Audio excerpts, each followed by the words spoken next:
Now, I'm hoping you've all got a copy of some notes that we sent through. The reason I did this is because I've got about 6.5 or 7 studies of Jonah, and we've got time for about 4.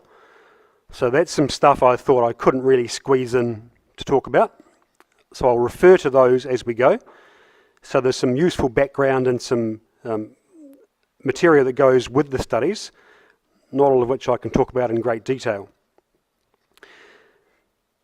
So Jonah's he's a tremendous book, and what I'm going to do this weekend, God willing, is we've got a bit of time tonight and then 3 full studies tomorrow and some time Sunday. So I'm going to start at 1 verse 1 in about 19 seconds, and I'm going to get to chapter 4 verse 11 tomorrow night, and I'll finish kind of at the right time, so I won't necessarily do 1 chapter per study, just because the time doesn't quite allow. But I promise to get through all 4 chapters before Sunday morning. Okay, 1 verse 1. It's an outrageous book, Jonah. He's an outrageous character. There are remarkable miracles, there are secret codes, there are types and shadows, there are patterns of all kinds. And 2 things above all happen in the book. This is only one of 2 things that the Jews read on the Day of Atonement. It's a book about the atonement. And 2 things happen in the book. There is a ruthless examination of the character of a servant of God. It's absolutely ruthless. By extension, the ruthlessness of that examination should apply to us. That's what God expects of his servants.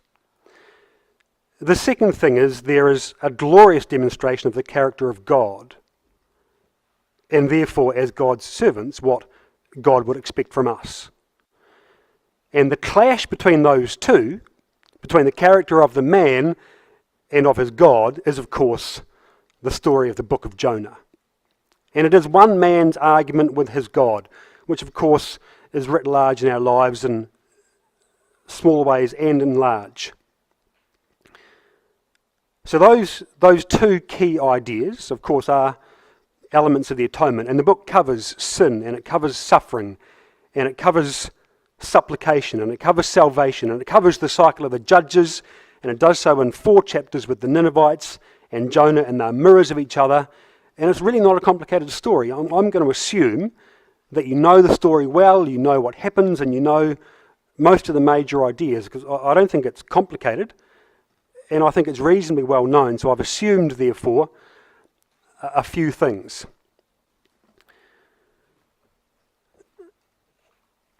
Over the weekend then, so we're going to talk about this in 5 sessions, including Sunday morning.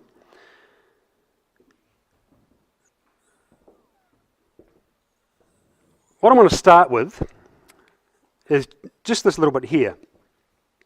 Now, in your notes, there is a much more detailed structure of the book, which I've got chapter by chapter. So if nothing else, Jonah is just a story in 2 parts. Chapter 1 and chapter 2 is then repeated in chapter 3 and chapter 4. So it is the same story. What's different about chapter 3 and chapter 4 is that there's a little bit at the end, verse 10 and verse 11, which is the lesson for Jonah, but otherwise it's the same story. So what you can see in chapters 1 and 2, you should expect to see in chapters 3 and 4. So I won't go back to the structure again. That's in your notes also. But if you can just remember that it is just the same story twice, that's probably a good start for the structure of the book. And let's go from there. All right, ready? 1 verse 1. The word of Yahweh came to Jonah, the son of Amittai, saying. So Jonah, the son of Amittai, lives in Galilee, about 3.5 miles northeast of Nazareth, in the town of Gath-Hepher, in the tribal area of Zebulun. So Jonah's a prophet, of course, as you know. And the word's already come to Jonah back in 2 Kings chapter 14. And that's also in your notes, and it's important background information. 2 Kings 14 verse 25. Because back there's where Jonah made his name as a prophet. Back there, Jonah's given a prophecy and he tells the people, this is what's going to happen to the land. It'll be great and it'll be broad and magnificent. And wondrous things will happen. We'll be prosperous and the land will expand when our borders will increase. And all of those things that Jonah prophesied in 2 Kings 14 verse 25 came to pass. And Jonah was famous as the prophet of prosperity, as a prophet of wealth, as a prophet of expansion. And it was a wondrous time for Jonah the prophet. Despite that, Israel was utterly idolatrous. And Jeroboam the king, although effective as a king, was utterly wicked. And with that background, and with the fame of Jonah the prophet, the word of Yahweh came to him. Verse 2, and said, Arise, go to Nineveh, that great city, and cry against it, for their wickedness has come up before me. Now, of all the things that Jonah might have thought he'd ever hear from his God in heaven, I'm pretty sure they never thought he'd hear this. And I don't think this was a good day for Jonah. They were an inveterate enemy of the Jews. They hated the Jews, and the Jews hated them. And it seemed to Jonah, and in particular, this is verse 15 of your notes, by the way, it seemed to Jonah that the problem really is not Jonah's, but the problem is God's. God's being inconsistent. God's not requiring the same things of people, and God's not delivering the same things to people. So right from the very start of the book, Jonah has a disagreement with what God's doing and with what God's plan is. God promised Jonah that the land would expand in 2 Kings 14. And Jonah said that to the people. And Israel had expanded. But then God told Amos that Israel would suffer at the hand of the Assyrians. The very Assyrians, of course, that Jonah had to go and preach to right now. Well, that's difficult to understand, isn't it, if you're Jonah the prophet? Why would God do that? Why would you give with one hand and take away with the other? Why would I preach expansion and prosperity and all of these good things you're then going to destroy it with the other hand and tell Amos that it's not like that at all? Verse 3. Consequently, therefore, Jonah rose to flee from the presence of Yahweh and went down to Joppa. And he found a ship going to Tarshish. He paid the fare and went down, and off he went to Tarshish from the presence of Yahweh. So we call it Jaffa today, Joppa. Still a port on the coast of Israel for those of you who have been lucky enough to go there. And it's a significant place, of course, because in years to come, Peter would preach to the Gentiles in Acts chapter 10. He would have the vision of the unclean things in the sheet at Joppa. He'd be there with Simon the tanner, unclean, in Joppa. And that's the casting off place for Jonah as he seeks to escape preaching to the Gentiles. In chapter 2, if you just turn over the page, he'll quote Psalm 139. And chapter 2, of course, is Jonah's psalm. It's Jonah's psalm and then Jonah's exposition, if you like. And he'll quote Psalm 139, verse 7 to 10, and he'll say, Whither shall I go from thy spirit, or whither shall I flee from thy presence? If I ascend to heaven, thou art there. If I make my bed in hell, behold, thou art there. If I take the wings of the morning and dwell in the uttermost parts of the sea, even there shall thy hand lead me, and the right hand shall hold me. And Jonah quotes that in Jonah chapter 2. So when it says, therefore, in Jonah 1 that he fled from the presence of Yahweh, Jonah knows he can't escape God. He knows he can't literally escape the presence of God because it's impossible to do that. And he says that in Jonah chapter 2. If you go back to Genesis chapter 4, just briefly, Jonah knows what he's doing and he knows what he's saying. We're told this in Genesis chapter 4, verse 16.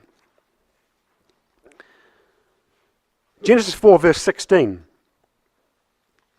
There's been an argument between two brothers, as you know. Verse 16, Cain went out from the presence of Yahweh and dwelt in the land of Nod on the east of Eden. And Cain didn't think he was leaving the visible presence of God either. So put it this way, Jonah lives in Gath Hepher, in northern Israel. Joppa's the closest port to Jerusalem, which is where the temple was. and where Yahweh put his name, and where the presence of God dwelt.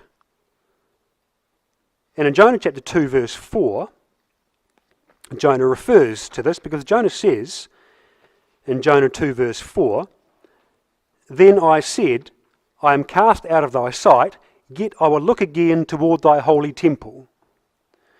What Jonah's saying is that when Jonah fled from the presence of God, Jonah fled from Jerusalem. And he fled from Jerusalem to Joppa. And he got on a boat at Joppa and fled. Not that God could never see him. Jonah said, "I fled from the temple." Because that's where the presence of God is. And that's the closest port to Joppa. When I was out in the sea, I looked toward the temple and looked toward Jerusalem, where God is and the presence of God is. So Jonah's just saying he left Jerusalem. Now, he didn't just leave, of course. Jonah has a little hissy fit, doesn't he? He's grumpy with God. And in his despair and in his anger, he leaves the temple for a boat that would take him to Tarshish. I don't know if Jonah knew of any places further from Jerusalem than Tarshish.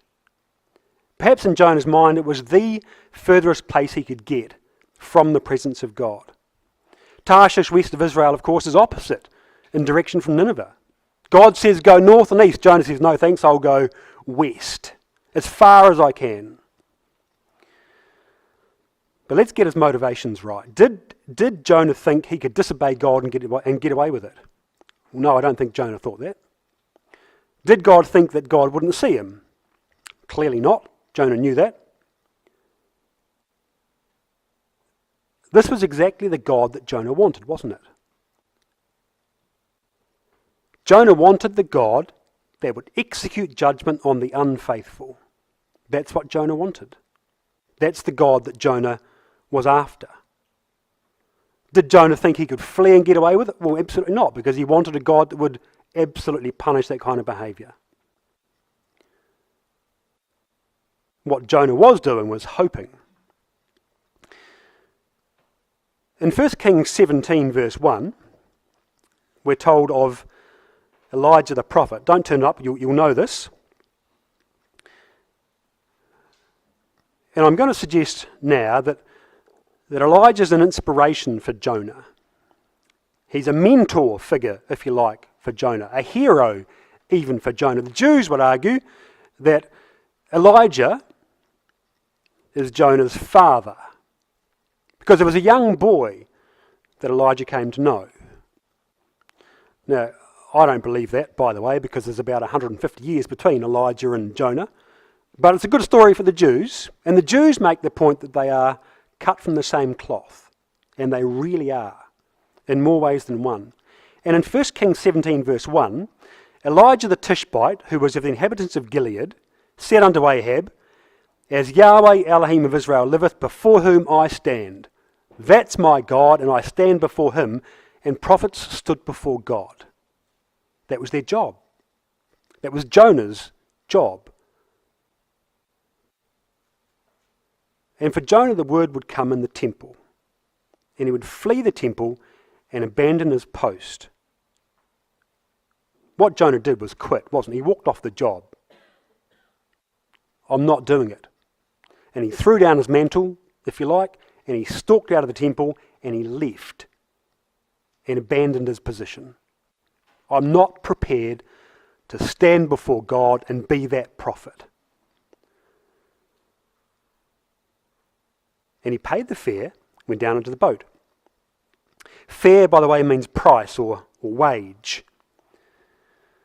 Which is interesting, of course, because what's Jonah really buying with this fare? Well, Jonah's probably buying the wages of sin, isn't he? Because we know in Romans 6 verse 23 that the wages of sin is death. And Jonah knows that also. He doesn't know the book of Romans because it wasn't written then, but Jonah wants the God that will punish disobedience.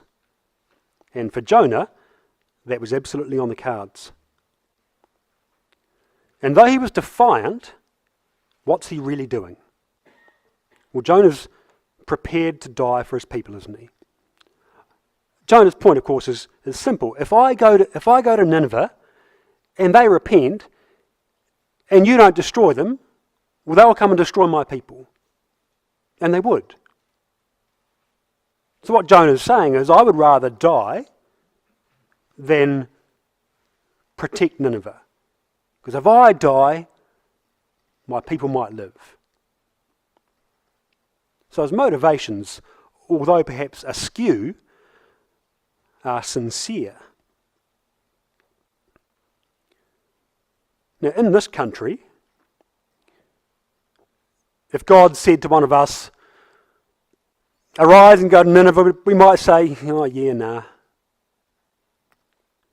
Because we're a little bit, I guess, perhaps not as passionate as the Mediterraneans. And we're a little bit low-key by comparison. And it might be hard to imagine somebody who would say, I would rather die, and actually be prepared to die. So ask yourself that question, if you do that for your brethren. Would you actually do it? And we can talk about it.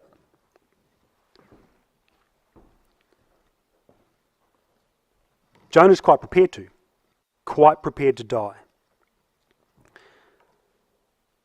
Jonah 1 verse 4. Yahweh sends out a great wind, a mighty tempest in the sea, so the ship was like to be broken. Now, if you think about it, if you're a Hebrew, be right. So the Hebrews weren't seafarers. In time to come, they would sail on the Sea of Galilee. But they'd really failed. If you think about where the Philistines lived, well, they lived on the coast. And the Jews really had failed to colonise the western strip of the land. So there was kind of a 10 to 20 mile border running right down the Mediterranean that they hadn't really taken. That was kind of a no man's land for them, but it became over time a physical barrier between them and the shores of the Mediterranean. So they were essentially landlocked. Now where could Jonah have gone? Well, he could have fled south, couldn't he? He could have gone to Egypt and hidden in North Africa somewhere. He could have gone north and then faked to go east and gone west instead and run around into Greece. Why get a boat? Why there? Jonah had other choices. Well, if you're a Hebrew, the sea isn't somewhere you'd go. It's an unfamiliar place for a Hebrew to go. It's quite a desperate thing for Jonah to do. For the Hebrews, many of them, in fact, for most of the Near East, it was a tempestuous place, under a divine hand of some kind, uncontrollable, unpredictable, and not somewhere you'd go willingly, particularly if you're a Hebrew. It was chaotic, the sea, a deep, dark force you couldn't control. So Jonah launches onto the sea, and soon after, and with blinding fury, a mighty tempest arose. Now, I've got a little article about the storm. This is the same storm that Paul would encounter in centuries later. A mighty tempest arises. Now, this is the first of many great mighty things. There are lots of extreme things in the book of Jonah. The margin tells us that God cast it forth. It's the same word used in 1 Samuel 18 verse 33 and 1 Samuel 20 verse 11.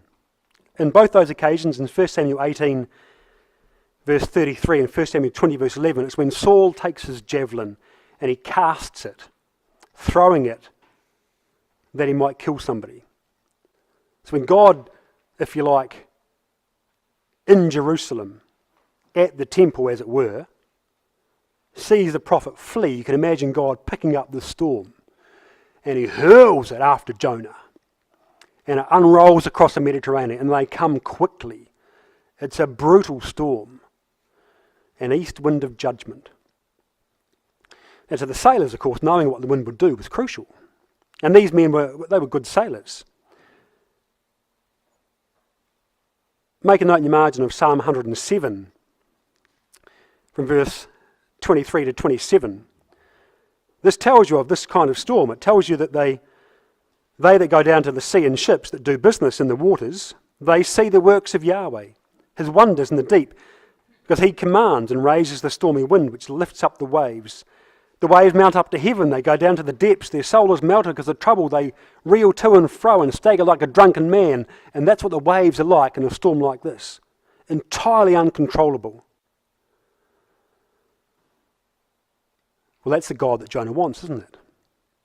A God that would hurl storms across the ocean.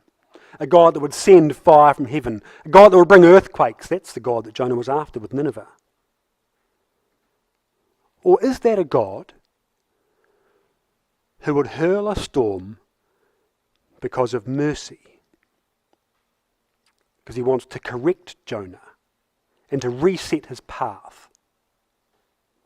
And for Jonah to understand and to learn a lesson, rather than Jonah to be punished. And in there, of course, is the thinking of man and the thinking of God. But it was a fierce storm. At the end of chapter 4, end of verse 4, it means, when it says the ship was like to be broken, it means the ship herself was afraid she would break apart under the force.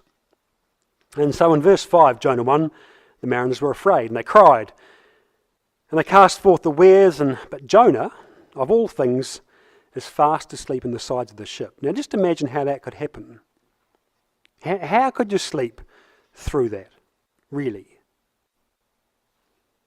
If you've ever sailed on a sailing boat with ropes and sails, they're really noisy.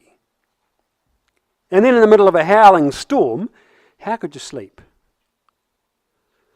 Well, verse 5 is an extraordinary contrast. The word mariner comes from a root meaning to salt, which is where we get our expression old salt from, for a sailor.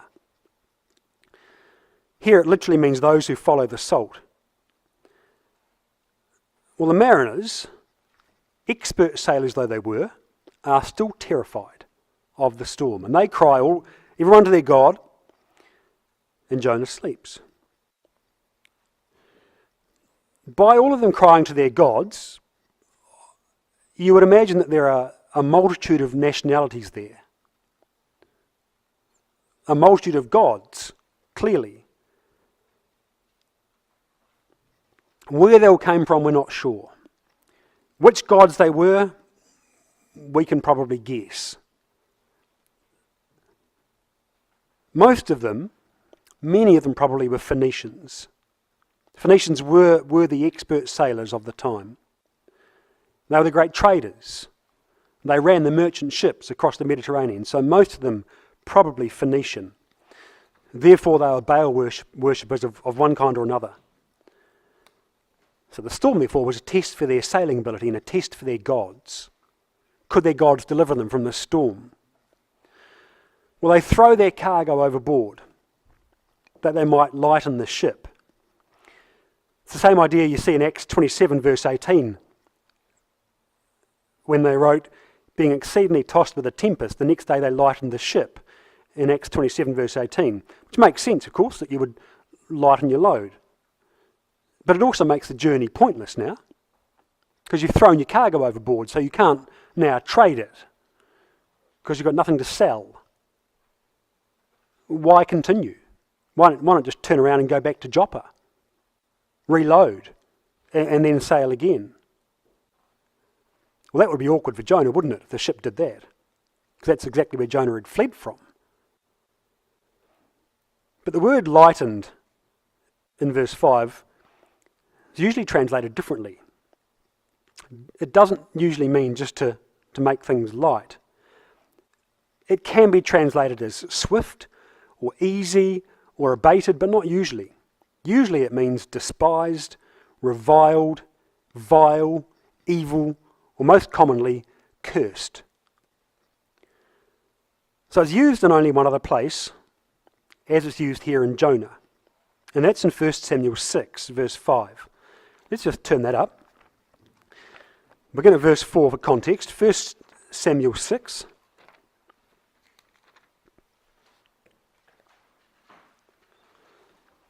1 Samuel 6 verse 4.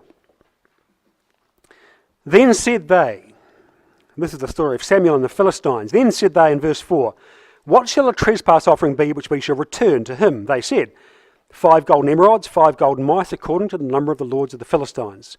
For 1 plague was on your wall and 1 on your lords. Wherefore ye shall make images of your emerods, images of your mice that mar the land, and ye shall give glory unto God of Israel. And here's the clue. Peradventure he will lighten his hand from off you, and from off your gods, and from off your land. What this is telling us about the mariners, brothers and sisters, they weren't just making the ship lighter, that the ship might float better on the water. They are throwing their things overboard to appease a God who might lighten his hand from them. They are sacrificing their stuff to the sea. There's a material benefit because they can sail the boat. But they are not just throwing stuff overboard, they are appeasing gods by throwing their things. Because if they sacrifice to the God, whichever God it is, and it could be a number, well, the God might spare the ship and the God might spare their lives. Because they've all just been crying to their gods. And Jonah sleeps. Through it all, Jonah sleeps. Probably he's tired. Probably he's emotionally spent. He's had a hard day. It wasn't a decision Jonah came to lightly, I don't think. Jonah understands what the end of this decision could be. The same Hebrew word for sleep here talks about Sisera's deep sleep in Judges chapter 4. Talks about the deep sleep that God will put Adam under and Abram under. It's that kind of deep sleep. But here's a brother, if you like, who's turned his back on God, walked away from the truth, turned his face from the things of the word, and hid in a boat, like he's buried his head in the sand, not prepared to look. Because he didn't want to do the job. Well, we'll all have ships, won't we? We'll all have places to go to avoid doing the job, whatever the job is. I don't want to do welfare, so I'll busy myself in other things. I don't want to talk to Brother X or Sister Y, so I'll busy myself in other things. I haven't got time for that because I'm busy doing other stuff. So we'll all have ships that we hide in to avoid a job we don't like. And we'll all have commissions to go to Nineveh or jobs we don't like. And we'll all find ways of hiding from the job. I'm too busy at work, too busy with the kids, too busy doing something else, which are all just ways of saying, I don't want to do the job. Perhaps Jonah was divinely assisted to sleep. Because perhaps it would make the lesson stand out in a starker relief. Because then there's this most remarkable conversation with the shipmaster, who comes in verse 6. And you've got to imagine this pagan shipmaster looking at the man who's sleeping. Is that indifference? Is that carelessness? Is that a disregard for his fellow man? We're up here trying to save the ship, in the middle of a storm, and you sleep? What's all that about? Why don't you help? That would be useful. We've all prayed to our gods and sacrificed to our gods. You could do that. Well, the shipmaster comes in verse 6. What meanest thou, O sleeper? Arise, call upon thy God, if so be that God will think upon us that we perish not. It's a lovely expression, really. It means the captain of the ropes, shipmaster. And he comes to remind Jonah of Jonah's duty. Yahweh said to Jonah, arise and cry. The shipmaster says, arise, call, but it's the same words. So Jonah's already been told by the shipmaster, arise and cry for the Gentiles on the boat. And Jonah's already said, I don't want to arise and cry to the Gentiles in Nineveh. And Jonah says exactly the same to the shipmaster. He asks him personally to get up and help. Well, that of course is precisely what Jonah wanted to avoid. That's why he's in the belly of the ship in the first place. But who was this passenger really? Why would the shipmaster make the effort to go down to Jonah? We're not told. The shipmaster went down to the hold and banged on the doors of all the passengers and said, quick, come up top, we could use the help. He asked Jonah.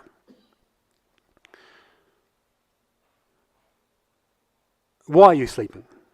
Why aren't you praying? Why aren't you helping? Why aren't you doing something? What passenger gets a personal visit from the captain? Why aren't we told about other passengers? Why was there a crew and a captain and seemingly only one passenger? If you come back to verse 3, just have a little look. On arriving at Joppa, Jonah goes down to Joppa.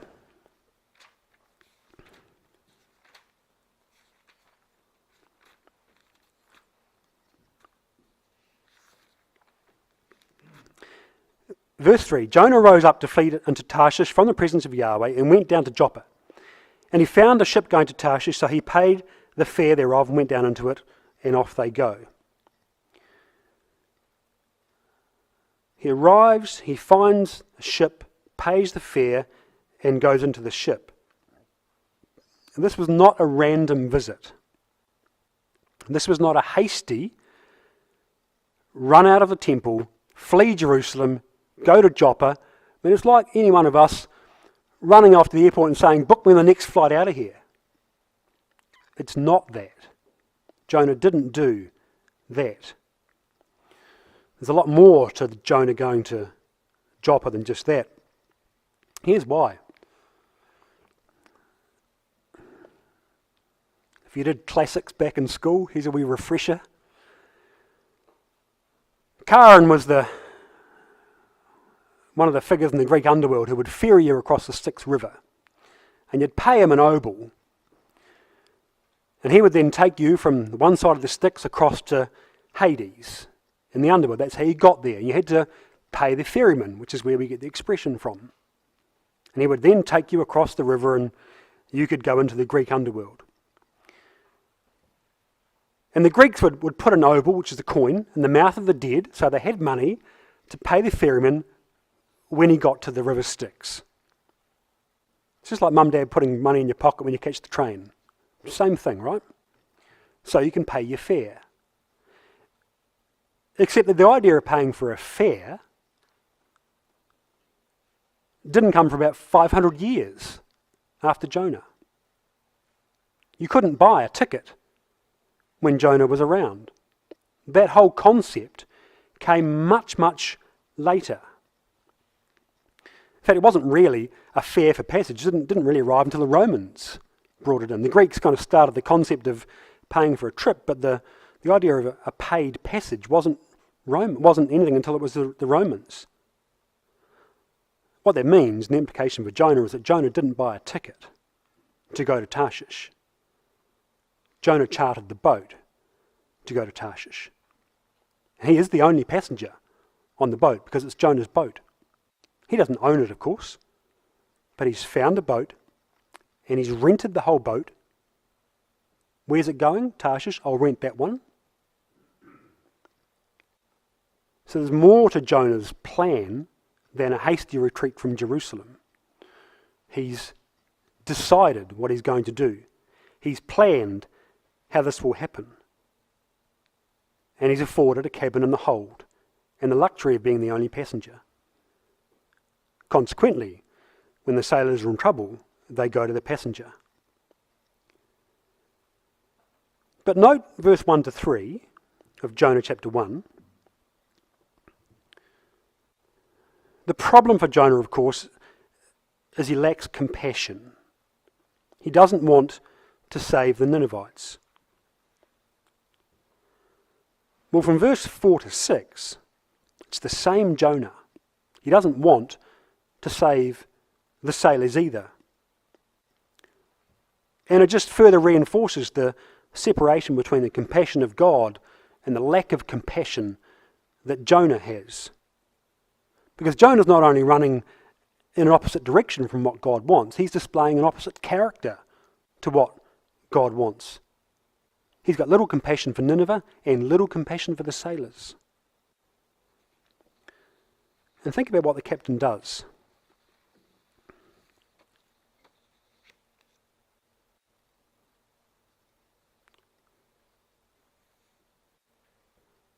The captain's just saying, Jonah, do your job. Arise and cry as a prophet, Jonah. And he exhorts him to seek his God. He exhorts Jonah to get up and to pray to his God that they all might be spared. And he rebukes the prophet of Yahweh for his unrighteousness, a pagan sailor.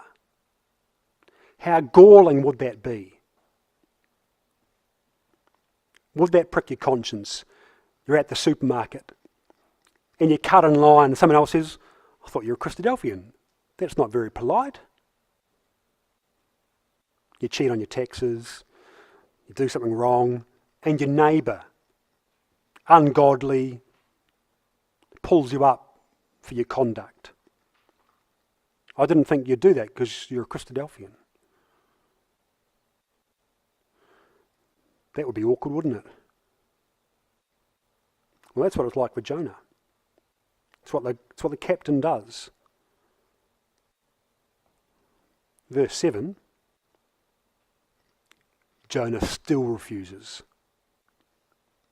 Now, is that pride where he refuses, or is that courage to continue his course and execute his plan to save his own people? Jonah would say it's courage. God would say it's pride.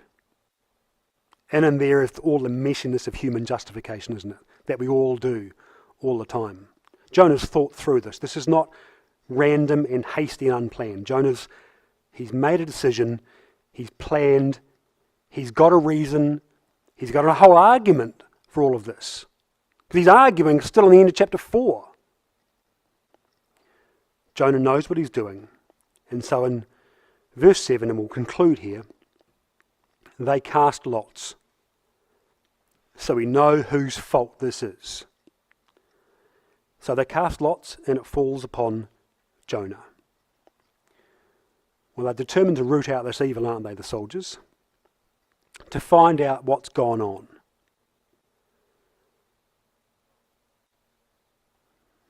Well, for them, slide I missed, there's the paying the ferryman taking the obol out of the mouth of the dead. If you think about what the sailor's going to do with Jonah, remember what it was like for Achan back in the book of Joshua.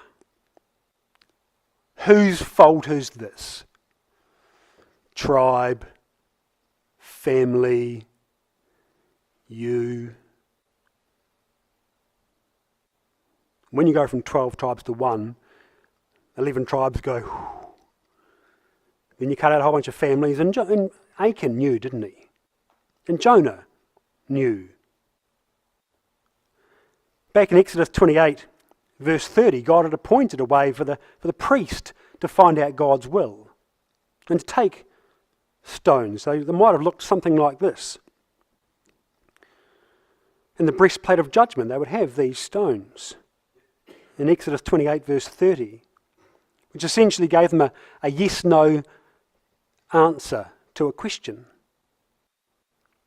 That was the only divination permitted by God. So what kind of lots they cast here, we don't know. It's a bit hard in the wind and the rain to cast animal entrails or this kind of thing here, which looks pretty neat. It's a bit hard to do that on the ship of a deck, which is heaving to and fro like a drunken man. Might look something like that today. In modern parlance, you might say, we're just going to draw straws. And in the howling wind, the pouring rain, these men, terrified for their lives, having cried to their gods to no avail, begged this man to pray to his God, and he's steadfastly refused to do a single thing for them. We've got no other option. One of you has done this.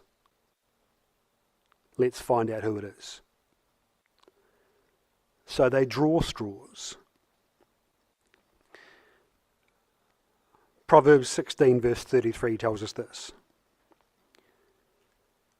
The lot is cast into the lap, but the whole disposing thereof is of Yahweh.